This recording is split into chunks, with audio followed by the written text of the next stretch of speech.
Okay, so I should be unmuted now. Rui, please, can you confirm me in the chat that I'm unmuted? Perfect. Okay. So, hello and welcome everyone who decided to invest a little bit of time of these Sundays to a little bit of improvement, self-improvement, and learning something new about project management. My name is Viktor. I will be here with you and telling you some basic information about project management, actually what it is, and how should you approach and how to be able to successfully implement the project, and what should you consider. Again, I'm repeating, this is just the basics, so anybody who don't have the deep knowledge about project management, they can understand. It's explained in a human language, so I'm pretty sure you will understand and like it. And after the end, you will be a little bit more skilled in this field. Okay, perfect. So we are here with the cool collaboration project on CGE. This is the stay-at-home sessions volume 2. If you watched the first version, it was during online sessions every day or every second day. This will be approximately the same. We will have this kind of sessions. Every day it will be about project management. But every session, not every day, every session will be about project management, but every session will be about a different aspect, a different topic slightly, so you are not overloaded with information in the beginning. And it's gonna last around half an hour, maximum 1 hour. So what we're going to do, everybody wants to be a project manager, and nobody knows who's the project manager and what is he actually doing. So now we are going to define what's the project, what is not, who's the project manager, project team members, etc. And the first steps, how to decide if we are doing a project or we are doing just a process.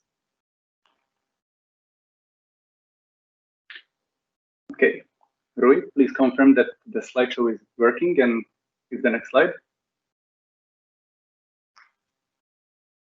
Awesome. So a little bit about me. I believe that most of you who have joined the webinars already know me, but in case it doesn't, I'm going to tell you I'm a project coordinator. I was working as a facilitator and trainer during in Key Action 1 and Key Action 2 projects within the Friends of Erasmus+. Before that, I was working in a finances sector, also as a team leader, and I was doing presentations for people, for groups around 15 to 70, 80 people.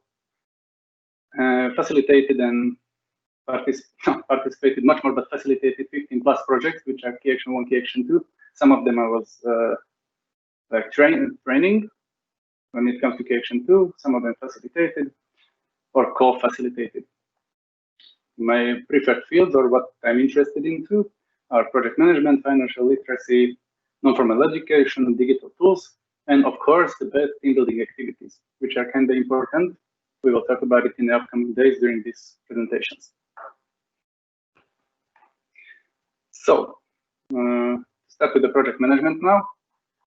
We have companies, which it will be in overall according to the IPMA methodology, but it can be implemented in any field or any kind of project. And when we are talking about companies, any kind of company, they're working in multiple ways. We will talk about 3 different ways now. In the line organization, looks like this. Most of you have seen this. Looks like a pyramid, but not a pyramid scheme. It's a normal line organization. What does it mean? That there is always someone who is let's say the first part is the president of the line organization. Then we have different departments. It can be, as you see, marketing, production, finances. Under finances, we can have accounting, analysis, and different departments have their own divisions. And that division then can have employees who are working in the division to achieve the goal, but the objective, or they do their responsibilities and work. This line organization is really good for repetitive activities.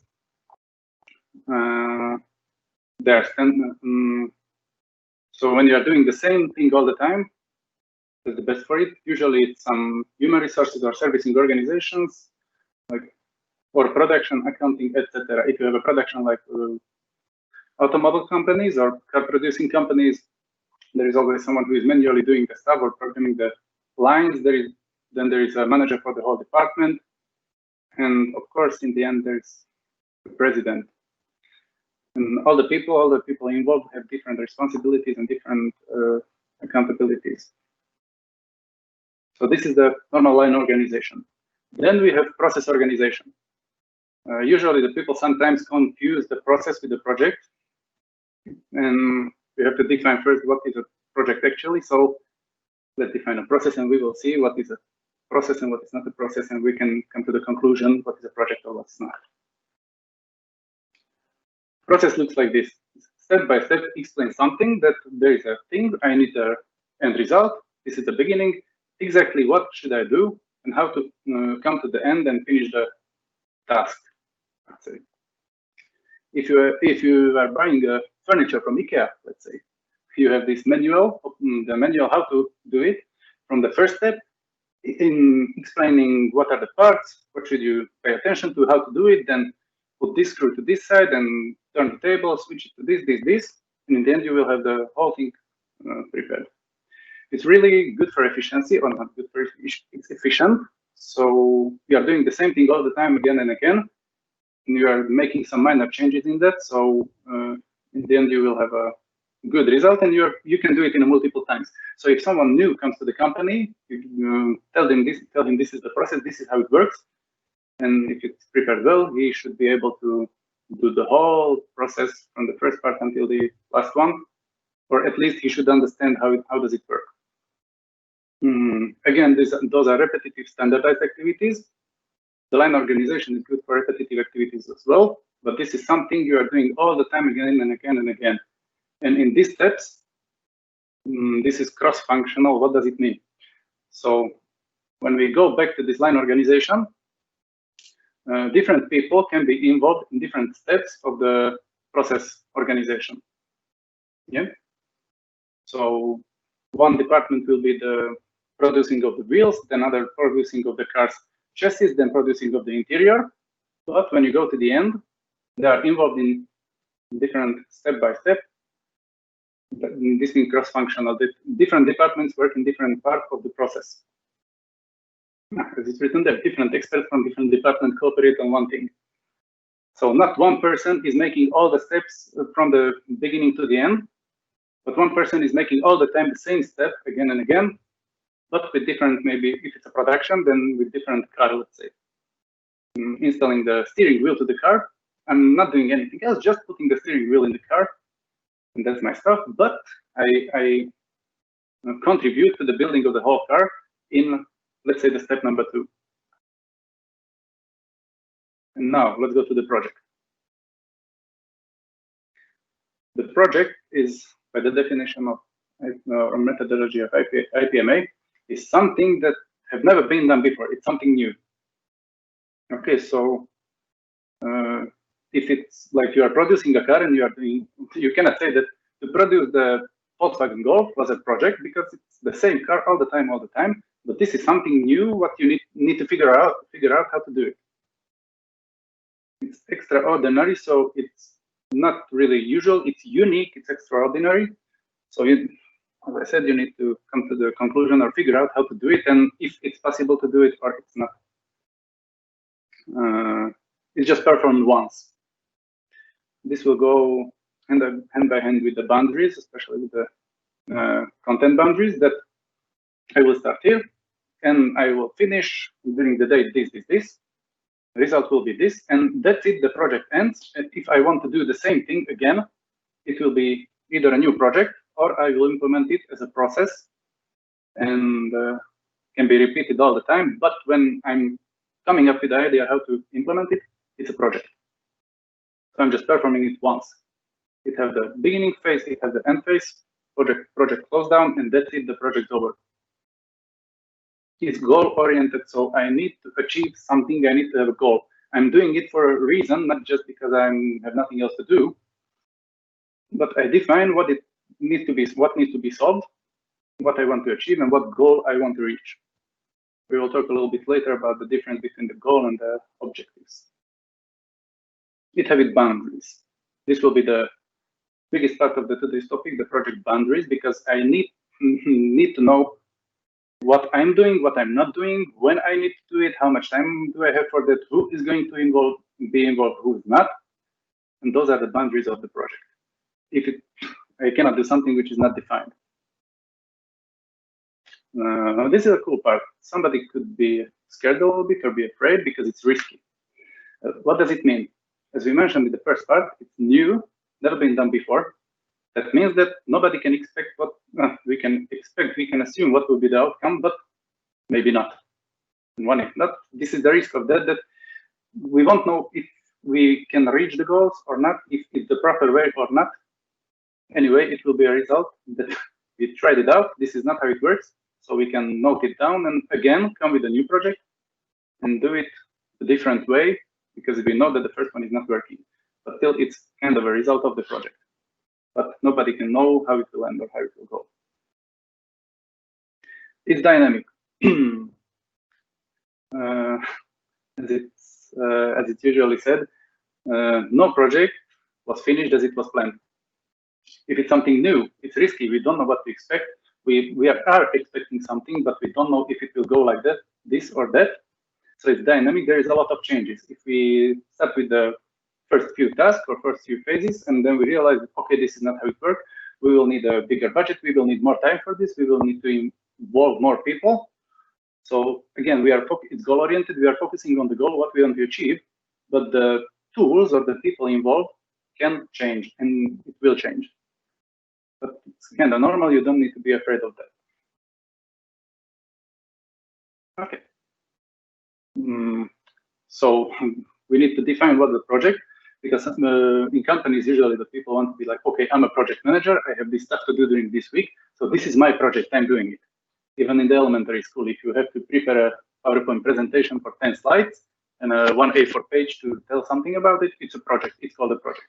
No, it's not a project. Usually it's not. When it's a short task or it's just one task, let's say, or set of tasks, but a short one, it's not a project, and you cannot call yourself a project manager because everybody in the companies would be project managers. It's not about that. This is why you need to define what's a project and what's not a project, what's just a task. And again, after this, usually the companies have different methods or different ways how they are defining a project. So when they're usually the top management are checking out if everything's work as it should, we are following the deadlines, we are following the milestones, we are doing everything as we should, we are producing or coming with the goals and the objectives as we should. They need to define what's a project and what to focus on. Otherwise, they would have 100 projects and they couldn't figure out which is important, which is not, or it would be too much work to track. So how they can decide if they are working on a project or not? That's the next slide. We have two methods for this. First of it is a catalog of criteria. What does it mean? Usually, this is not like, this is how it is. All the companies can define it for themselves. Even with the Erasmus Plus project, maybe none of these points can fit to that, but if you are working on something, you can adjust that, okay, in my company, I will call a project if it fits these criteria. Yeah, this is just an example, but you need to come up with something based on what you can decide if it's a project or not. First criteria can be the strategic importance. And you always have a value if it fits or not. This is how you are deciding if it's correct or it's not, if it's okay, or if it fits the criteria or not. Here we have the minimum investment is 1 million euro. If we have some activity which costs 100,000 euro, let's say, it's not a project, it's just a task. It's a part of the project, maybe. The duration, we can set it for 3 months, let's say, but it can be, again, it's different. If you have an IT company, the half a year, let's say, it's not a project, it's a whole lifespan of the product, let's say, because there is always new stuff prepared. So half a year, it's more than enough for a project. But if you have a company which produces medicine, let's say, then you need to produce it, you need to figure out how and test it again and again and again. and it can last at least 2 years. So the catalog of criteria in IT company and the pharmacy company can be completely different. Again, the resource requirement, you will hear this word, the resource.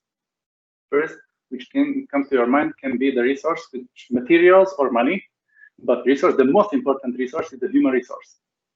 And this is how you can describe the need of the human resource by the person days or man days. So if it's, and okay, this is a topic for the upcoming days again, because the man day and the duration is not the same, but I'm not going to go into that one now. And again, the organizational complexity. As we have seen, the line organization, there are units or departments involved. If there are at least 3 involved, it's a project. If it's not, it's just one line of the organization working on that. It's not a project, it's just a task, or it's just a process or something that can be done easily and fast. Again, this can be changed, switched, adapted according to your own company or to your own criteria of your project. Yep. Okay, and then we have the evaluation metrics. This is a little bit different method. Still, the end result of catalog of criteria or evaluation metrics is that you can define if it's a project or not. In the previous one, if it's less than €1 million, it's not a project. If it can be finished in 1 month, again, it's not a project. All the criteria need to fit to call it a project. Evaluation metrics. This we can define because something can be a project. It's a small project, but can be a project. Again, and again, you are defining it by yourself for your own organization, for your own company. How to decide if it's a small project or a big one, if you need to pay a lot of attention or overlook it like really deeply, or kind of a routine task, so it doesn't have a big influence on the working on my company or organization. So the criteria can be number of organizational units involved. It can be the human resources, it can be people, it can be a department. If it's 3 external and or 3 internal, 1 and 1 plus or 1 more external, it will get 1 or 2 points. From 1 to 2 points, 3, 4 points for the intern, for the bigger one, and for the more than 5 internal and more than 3 external, it will get 5, 6 points. That's your decision. Degree of novelty. What does it mean? That if it's like no problem to do it, business as usual, just you are doing it because you are used to it, it's completely like a routine as it's written, or you did something similar, so you adapt a little bit of variables and it can be done, or it's completely new, you have never seen it, the risk is huge. Number of work packages, you don't need to understand it at this point, but we will explain later what the work package. Importance. The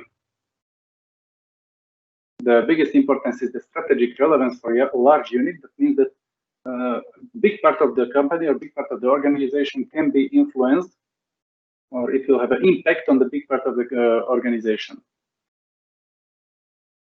So a lot of people are involved, and a lot of people will lose time, and they cannot work on the other job or other tasks, other projects. Then it's kind of have a huge strategic relevance. And of course, we can define a budget again. If you work not by estimated budget, or someone is giving you budget, but you have this daily allowance and other stuff, it's hard to calculate a budget. But if it's accurate or if it's applicable, then you can define a budget. And if you count the points in the end, you will end up with a small project, another project, or a complex big project. And those are 2 methods how to calculate or how to decide if I'm doing a project or if I'm having just a routine task, a routine process. Okay, there is one note from Rui that I didn't mention, that of course you can ask questions and text something if something is not clear. We can maybe answer the questions, or in the end we will collect the questions and prepare another session maybe for answering those questions or making it clear for you, because this is why we do it, to make it clear and understandable. Okay. So please, if you will leave some notes or some questions or some suggestions, I will be just happy to receive a little bit of feedback, or happy to explain you something more.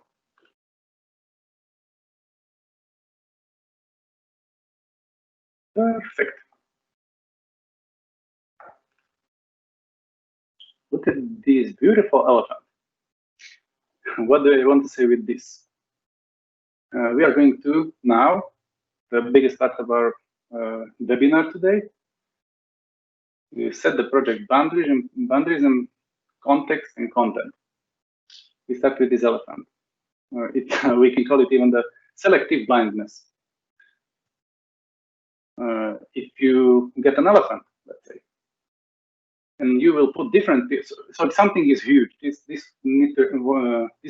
this I want to represent the size of the project, the size of the information you are telling. Yeah, it's just a metaphor. If you put a person here in the middle of the elephant, he will touch it and check like, okay, this is a wall. This is nothing else. This is just a wall. Then one person will be in the end with the tail, and he will touch it and like, okay, this is a rope. Of course, it's a rope. Both of them are correct. They see the wrong part. And again, this is a pole, like a huge pole which is holding something on the top. In the last one, we said this. Okay, this is again the stuff which you are watering the flowers, let's say. So all the people see something different. And all of them are right, of course. But we need to show them the big picture. That means that all the people need to get the appropriate amount of information about the project. So you need to invite all the project members and explain them why we are doing it, what's the reason of that, how we are going to do it, but you shouldn't go to that deep details, because for some of the people it will be not relevant what you are telling them. For some of them it would be, but everybody needs to understand the big picture. Okay, so you need to arrange in the beginning of the project a presentation about the project for the experts or for the people, people in the biggest positions involved, to understand what you are actually doing. And they will understand all the parts of the project. Not into that depth, depending on the size of the project or depending on the complexity of the project. And what can happen if you are not paying attention to this one? This is the role of the project manager. That small, no, now it's small. The blue circle is our project, and writing the text, the project, which is much bigger. That means that the information you are providing about the project is not enough, that you are skipping these parts which are not in the blue circle. You are not mentioning those informations which could be important for them to understand. Then, at the extreme, what can happen? That this small writing that is the project, and you're explaining a lot around, which, okay, for some of the people could be okay to understand their own part, but for example, the one who is working with accounting don't need to understand the marketing part or the production part. Why? There is no need, and they will be just lost. And the information is getting lost, and nobody will understand exactly what to do. So you need to prepare the appropriate amount of information, explained in a way that all the people will understand the whole project, what we are doing, why we are doing it, what's the reason, and this is what we are doing. This is the steps. This is what we do. You don't need to go in too deep, because it will end up like this circle on the right, that lot of information with no result, no reason. The result could be that nobody understands what's happening. If you are sitting in a presentation which takes 2 hours, which could be explained in 10 minutes, you would understand more during these 10 minutes. And when you are not providing all the information, then the people cannot work or cannot produce or prepare what you are asking them, because they don't get the whole context of the whole project. So this is why we need to define the project boundaries and explain them that this is what we are doing. Okay, we are going to the project boundaries now.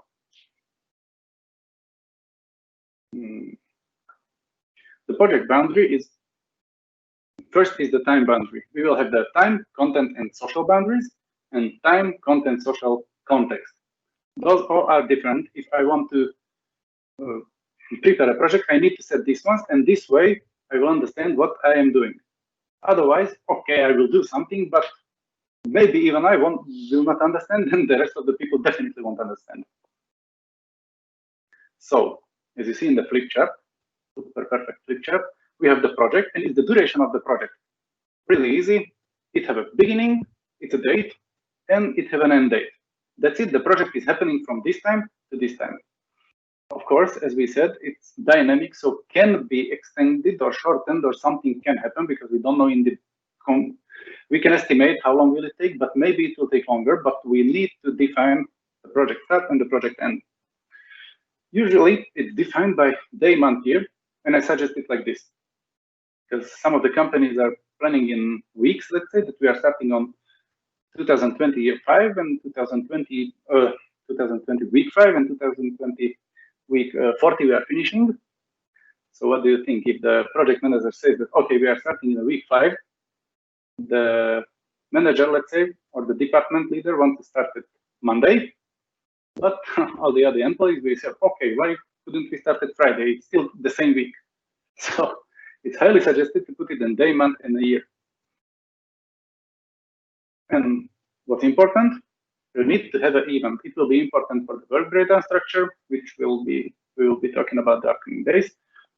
But it has to have a beginning date that you did something, so the project started. It can be a kickoff meeting or a welcome drink, or if you are doing a building and preparing a new house, you will dig the first shovel to the ground or something, but it has to be an event. It has to be noted that this event happened, and it has to have an event that the project ended, not by the date, but by the event. So this date, we did an event that, for example, the national agency accepted the final report of the project. So when the final report is accepted, the projects are done. When we are building a house and we are giving the keys to the new owner, and they accepted the home, the project is over. So it have an end date, but it has to have an end meeting. Now we have the content boundaries. The objective of the project is something that can be reached until the project ends. Okay, so the objective is something that the project ends in this date, and I will prepare this. The goal is it's not like objective that it can be reached, but it will be a long term that our objectives can lead to achieving that goal. So I will do something, I did this work, and as a result, something will happen in the future with the help of the objective which we prepared. So the content boundaries can be visualized like this, that we have a task, then we have a task, and one more task. These tasks are defined, so I will define that during this task we are doing this, in dates, this, etc., etc. And if I do all the tasks correctly in this, as it's written down, because in the beginning you always have to prepare how you will do it and what you will do, and you will reach those 3 objectives, and the objectives as well are prepared. It's a state of something that we implemented the youth exchange with 65 participants in the topic of this during 10 days. We did these activities, and this is how we reached the objective. But the result will be that the increased self-confidence of the people, or being able to communicate with foreigners, or being open to intercultural communication, let's say, this will be the result which we cannot achieve until the end, but the objective, achieving of the objective, can lead to that result. Then, of course, we have to define what's a non-objective, because we have non-objectives as well. So, because in this way can happen, it usually happens in the companies or in the organization, even with me, that there is objectives, what I have to do. So I need to prepare this. And there is something which, okay, can be done, but not necessarily have to be done. So I will focus on that as well. And I will skip the objective, what I had to do. Because I'm doing something which is not even relevant for the project, or, okay, can help, but it's not the objective of the project. This is not what I want to achieve. So I can invest my time to something which is irrelevant for the project. And in the end, I will skip this objective, but I have this object, the non-objective. And the project owner will say, okay, nobody asked you to do this. And I can be like, pissed off that, okay, but I did it and it's nice, but okay, it's written, you are not doing that. You are preparing this. If you are building a house, you can have the, okay, we will have a foundation, the task one will be the foundation, then we have the walls, we have the roof, and the objective will be that, okay, we are preparing a full house with windows and everything. There will be also wires, the electric cables, and the water pipes and stuff. But the non-objective is that we are not going to build a fence around the house. So nobody can complain that there is no fence because it was written that we are not doing a fence. We are not doing a house for the dog, let's say. Or we are not preparing the garden and the grass and stuff because it's not in the objective. The objective is to build a house, put the wires, put the pipes, and put the roof, let's say. No, roof is a task. Objective will be the finished house. And the result will be that we are preparing a home. So the objective is that we have the house, but by having the house, we will provide a home for a family, and this is the result. Okay, we have a little bit more non-objective. And there is one important part again, which is the budget. By the budget is giving a framework to the content boundaries. So by this budget, we can define if we can do it or we cannot do it. If there is a smaller budget, then we need to reduce the scope, we need to reduce the objective that, okay, we are not going to do this because it's not very important and the budget is limited, so we cannot do it.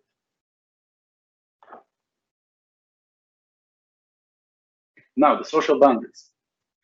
This is not kind of important, everything is important what I'm talking about right now. But to understand a little bit more, who is responsible for what, who is overlooking who, and to define the positions in the company or in the organization, we need to know the social boundaries of the project. The social boundaries, by this we are defining who is actually in the project, who is actively participating, who is involved. And always it's a project owner. Someone who owns the project, who let's say received the grant or approve that, okay, you can do this project, I approve, but I'm the owner, so if anything goes, I want to have it done. Then, in this other circle, we have the first one, the PM, is the project manager. So the project owner gives the project to the project manager, and he's the one responsible or accountable that the project will be done exactly as it's written in the project application. If something is not done like that, you need to inform the project owner and communicate with him. Then they have the project team members. So there is always a manager who is overlooking if everything is happening as it should. And these team members are usually experts from any of the fields, what's relevant for the project. And one more important stuff, the project manager don't have to be a professional in the field. Definitely not. He have any other, but mainly the analyzing skills, the communication skills, and overlooking skills, what's happening, and noting it down, and the project team members are the experts. Imagine that it can happen that you have again, let's go for the house building company, that there is a group of workers who are building a wall, and they need a project manager who will overlook the stuff, and they will choose one. Okay, you are the best one, you can make the straightest line ever, and you can build the best wall, you will be the project manager. But his other skills, the project management skills, are missing. He's a really good worker, and what can happen that he cannot delegate the work, he cannot arrange who is doing what, and when, and where, and how long does it take. So he will grab the work package himself and, okay, give it to me, I will do it. But it's not his job to do that. So the project manager he needs to understand the topic, but he don't have to be an expert. This is why they are team members, project team members. And they are working on different parts of the project. There is one more thing, it's a project steering committee. The project steering committee is some aspect or someone who is influencing the project owner. Okay, so we can go back to the house building again. The project manager is the husband who is building a house. There are the team members, one is the foundation, accountable or responsible for the foundation, the walls, the roof. Let's say there are 3 team members. And who's the project owner? If the husband is the project manager and doing it all, of course, the wife. But who else can influence the wife in her decision, let's say, or the project owner and his decisions, any other people or situations which are around. It can be the mother and father-in-law, it can be the friends, it can be the neighbors, it can be the co-workers, and the project owner can be influenced by that. And there is always, when you're working with people, there are some aspects, usually from personal life, let's say, that they are influenced and they power or their attitude can be influenced by people around. So the steering committee is the people who can influence the decision of the project owner. If the project owner's decision is influenced, then the work of the project manager is influenced as well.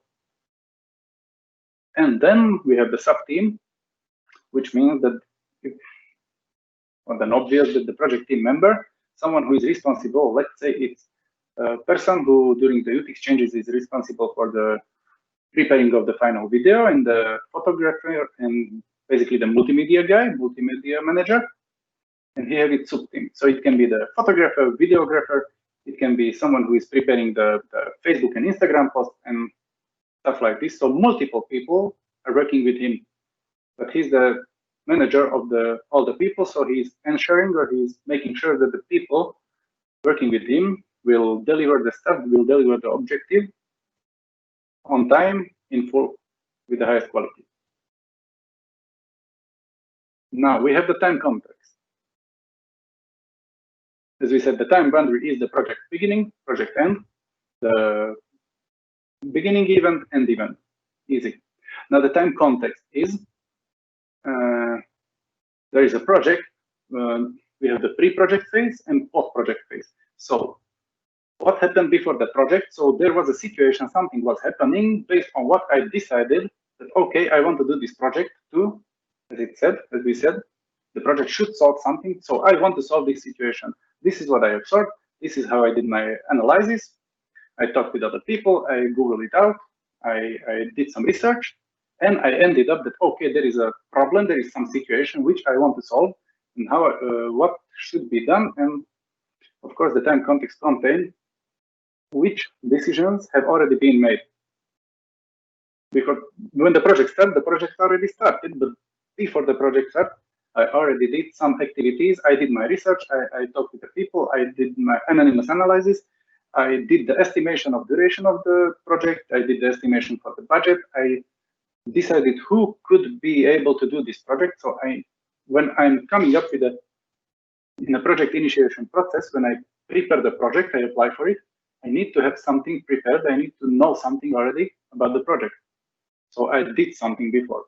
But the most important focus on this one, that there was a situation and I wanted to solve something, and what was the situation, what made me think about project which can solve the situation. Then, of course, when the project ended, not like the project ended, but if I want to be like really strict and really good at this, I need to do some follow-up activities. What I do after the project, how I will control if everything runs as it should, because as we said, the goal is reached by long term. It's not like what happens until the end of the project. The objective will be delivered until the end of the project, but the goal will or will not, we don't know to what extent, we cannot know in the project end. So I need to make some activities to ensure that, or check out if it happened as we planned, if it had the influence as we wanted to have. And if don't, then okay, I can do another project because the problem is still there. I didn't solve the problem or can be done better. So I can learn from the previous project. I can do analysis, what we did, how we did it, how we can make it better, what we should do more or what we can do more. And I can come to a conclusion if there can be any follow-up projects or not. That means if there is if there is, let's say, again, we can go for the house. It's the most like tangible result. That if I build it up a house, okay, it's cool, but I can check it out. If it's in a good land, if I use the correct materials, how I was working with the materials, if the people are satisfied, if I can change the room arrangement a little bit and stuff. And if I want to build another house, how would I do it? What would I implement to the new house? The same with the Erasmus Plus youth exchanges. I have a topic which which people consider that it's important. We did the analysis. Okay, we want to do that. We want to increase the understanding of people towards social media and bullying in social media. So we will do a project, we come up with activities, we want to do it like this. In the end, we will check it out. Okay, this is what happened, this is what we did. This was good, this was less okay. Then after the activities, we will wait a little bit, a few months, and run an anonymous questionnaire. If the project helped them, if not, what could be done differently. And we can prepare a follow-up project because it was successful, it was super good, it was well prepared. We can make it even better, and there is a huge demand on that. So why not coming up with any other ideas? And of course, what benefits are expected? what benefits we expect? Then the content dimension of project context, the content context, difficult word. So this is a huge square we see in the company, and within the company there is a lot of projects running, because the company can be a project company which are running multiple projects, not just processes, and we will have one project within the lot of processes in the line organization, but there can be multiple projects. And this one, the orange or yellow one, is my project, and the content context is that how my project will influence the other projects, or if they connected, if they are not connected, if they have any part in my project that they can help out in my project to do something or to implement something. If I need an expert, let's say, from different projects, because in the company or in the organization there is one person who is, let's say, the camera guy, let's say, who is making photographies. There are a lot of projects running, and if I need that camera guy from the project to lend me a little bit, and I can use him and he can make photos for me, I need to be sure that he is not needed in any other project and he can help me out. Or if not, I need to again increase the scope, hire more people, the human resources or the resources, and it will increase the budget again or the expenses.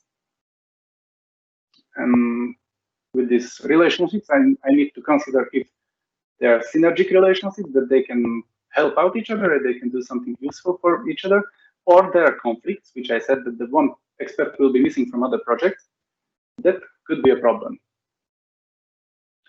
Then there is the coordination involvement. This we explained. And the company strategy. All the companies are doing something. They are focused on some activity they are doing, and they have different projects, but it needs to be related to the company work. It's not a greenfield project that is nothing around. It's just a project and that's it. But it needs to fit the company environment. How is it done? How is it working? And how the whole company can be influenced in the future by implementing my project, if it helps the company, or if it has a bad influence, then the company, the project owner, can decide that, okay, this project we are not going to do. It doesn't even fit to our company, and there is no benefit from that for especially our company. Could be done somewhere else, in some other company, some other organization, but not in this one.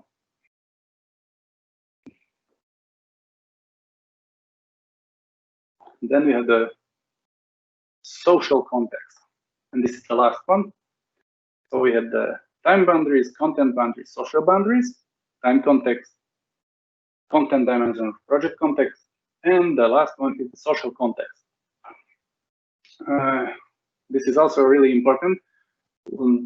Many companies are abandoning this point because it's not that important. We are focusing on our project. This is my project. I'm doing this, and game over. I'm not interested in any other happening around me, not the people, not the social context. Like I don't care. This is my part. I'm going to do it, and that's it. But still, there are other people who are involved in the project. Maybe not directly in the project, but there are external people who can cooperate or who can do something. There is also the competition. So I can come up with a super good project, but I didn't do my research properly. There is a competition, and maybe there is someone who is doing what I'm doing in much higher quality, much shorter time, and much cheaper. Then I can have a serious problem even when I implement the project as it was written, as I prepared it. It's super good, but there is a competition that they maybe won't like it. They will react somehow that I prepare something. Okay, they will prepare something better and cheaper. So I always need to check out the competition as well. Then, of course, there's the customer. He needs to be satisfied. He needs to get what he wants. This is why we focus on objective and the quality. Of course, the quality is super important, but we will talk about that in the upcoming days. So if you want to know more, you need to follow the next webinar. But we need to take in consideration the customer as well. That if he's satisfied, because the acceptance of the customer is one of the most important, because the project can be done well, but if the customer is not accepting it or he doesn't like it, even though it was made as we planned, that can be a huge problem. And anything other. Let's say there can be an example that we are building, we have a car producing company, back to the cars again, I like cars. And we want to build a whole new factory in a place. It's an okay-ish place. We can do it in the outskirts of town, let's say. But there are some houses around. There are people living there. So the customer is the company who we are building the factory for. The competition, the other factories and the other providers who could build it. People involved who are actively participating in preparing it. And the other can be the people, the neighbors of the company, of the factory hall, who maybe won't like it. And that could be a huge problem for me. They can do a protest, they can send petitions or some papers that they doesn't allow me to build it up as I want. So I need to really take in consideration and work on the acceptance of the not just the customer, but the whole environment around the project, the whole social context, to be okay with that, and I don't have to cancel my project because the environment didn't accept. That could be a huge problem. So with this, I have to make a list of the relevant stakeholders. Stakeholders are who are making the decision. I need to consider who have a big influence, who have a small influence. If there is a small amount of people with small influence, I don't need to take care about that much as with the people who have a huge influence, and they can be crucial for the project. If they don't like it, it can be cancelled, and that could be a huge problem. And also, I need to know who is most likely to like my project and who is most likely to not like my project. And I need to focus more on that one, because if the people who would like it, okay, I will finish it as it is, and they will like it. But if there is a group of people, a group of stakeholders who may not like it, I need to ensure that do all the activities that they will like it. So it's highly suggested to do the stakeholder analysis. So I will measure who is a relevant stakeholder, who is less relevant, and who can I benefit from that we are having a good relationship, and who can make a lot of troubles. Or if we are implementing a Erasmus Plus project, there are usually afternoon activities, let's say, the talent night and the intercultural nights, which usually start after the sessions. The sessions are, let's say, until 7 p.m. and at 8 or 9 after the shower and after some small preparation or preparing the traditional food and some activities for the other participants. It's a really good activity. All the people like it. I know no one who doesn't like it, but still, what can happen if you have the accommodation in the middle of the village when there are houses around? They maybe won't like it, and you could have a problem. So you need to make all the necessary steps to avoid the conflicts with this. So you can contact the local authorities, let's say, that you will announce that you are doing this, so you are not dealing with the police every second day, and you will know the police by the name if they are coming, that, okay, sorry, we are having this project, it's normal, we are not doing nothing which is wrong, just the people don't like it. And usually this can be steps. How can we mitigate with the risk? And again, this is the session for the upcoming days, the risk analysis and how to deal with the risks. But a small intro that we can involve the people, involve the neighbors in the happening. If we are doing some sessions or doing some presentations, they can be involved. We can show that what we are doing and how we are doing it. We can talk to them a little bit, so they will understand the importance of the project and the benefits of the project. And they will be more likely that, okay, they are doing some activities, but it's for the good of the whole community, their community, ours as well. So we are not going to call the police every second night. Why would we? So this is the social context. Not social content is who is in the project, who is being involved, who is working on that directly, or external suppliers, let's say. social context is who can be influenced and who is a relevant stakeholder in my project happenings. Okay, and that was all the slides.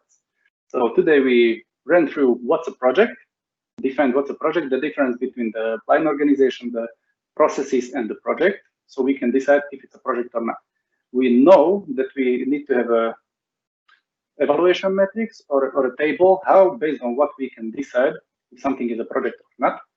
So not everybody is a project manager from now, and it's not a problem that someone is not a project manager, that we can just have a better overlooking. If you are checking out the project, there can be work packages, who is responsible for that, and it's not called a project because we could run 100 projects instead of 5, and it's much more easier to overlook what's happening and to be in touch with the project managers, let's say, or with the people responsible, the project team members.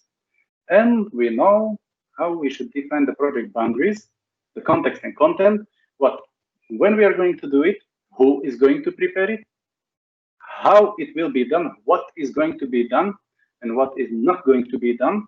And it's nothing wrong with that if you are saying that we are not going to do that. It's just like, this is the deal that we are implementing this and not implementing that. So you don't have to be afraid that I will do it instead of 1 year in 1 week alone. I don't need team members. I need a low budget and I will do everything. Not going to happen. And in the upcoming days, we will talk about the resource management and the budget and stuff, how to estimate, how to prepare, and how to have a control mechanism on what's happening and how it should happen, and if we are meeting the deadlines or not. So this was just an easy intro. I hope you liked it. Again, if you have any questions, just text us, write it down, and we can answer them maybe either in the beginning of the upcoming days or the short summarization. We can prepare a small webinar for that, answering your questions. So thank you again for watching. This was within the cool collaboration Key Action 2 project of sharing good practices, and it was co-funded by the Erasmus Plus program of the European Union. Thank you again for watching, and you will be informed about the dates of the upcoming webinars, but expect it for the weekend of the next week. Have a nice evening. Goodbye.